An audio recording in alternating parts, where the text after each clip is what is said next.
मिनश्शैतानिर्रजीम बिस्मिल्लाहिर्रहमानिर्रहीम सल्लल्लाहु अला मुहम्मद। हम दुरूद सलाम पढ़ें और पढ़ाएंगे हर घर को दुरूद बयान बनाएंगे इंशाअल्लाह। ये भाई हाफिज मोहम्मद आदिल साहब हमारे साथ मौजूद हैं। इन्होंने मदरसा देवबंद से कुरान पाक हिफ्ज़ किया है माशाअल्लाह। अल्लाह ताला इनको मज़ीद तरक्कियाँ बरकतें अता फरमाए। इनकी फूफी जहाँ मंडी बहाउद्दीन से यहाँ मरकज़ अव्वल दुरूद महल में तशरीफ़ लाए। उनको मसला परेशानी ये थी कि वो गुज़िश्ता 1 साल से बीमार थी।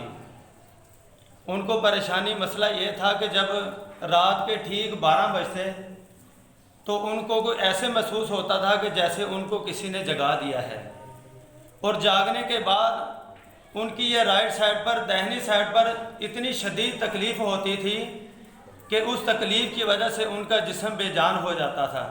वो इंतहाई परेशान थी। इस दौरान उन्होंने बहुत से डॉक्टरों से भी इलाज करवाया, हकीमों से भी इलाज करवाया, अलाइड हस्पताल से भी उन्होंने रिपोर्टें करवाई, इंडिपेंडेंट हस्पताल से भी उन्होंने रिपोर्टें करवाई।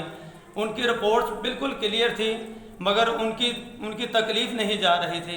ये हाफिज साहब उनको लेकर यहाँ मरकज़ अव्वल दुरूद महल में बानी तहरीक दुरूद महल सालारे काफिला इश्क़ व मोहब्बत साहबजादा वाला शान मोहम्मद उस्मान अल कादरी चिश्ती दामद बरकातुहुल आलिया आपके पास लेकर आए, आपसे दम करवाया, और अल्हम्दुलिल्लाह आपने एक बार ही उनको दम किया है। उस दम की बरकत से अल्हम्दुलिल्लाह वो बिल्कुल ठीक है।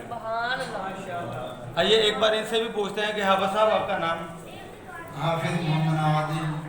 ये आपकी फूफी जान कहाँ से तशरीफ़ लाई थी? मंडी बहाउद्दीन से। ये मंडी बहाउद्दीन से इनकी फूफी जान तशरीफ़ लाए थे। देखें कि जो बीमारी इतने अरसे से डॉक्टरों से, हकीमों से नहीं जा रही थी, वो बानी तहरीक दुरूद महल से एक बार दम करवाने से अल्हम्दुलिल्लाह वो बिल्कुल ठीक हो गई हैं।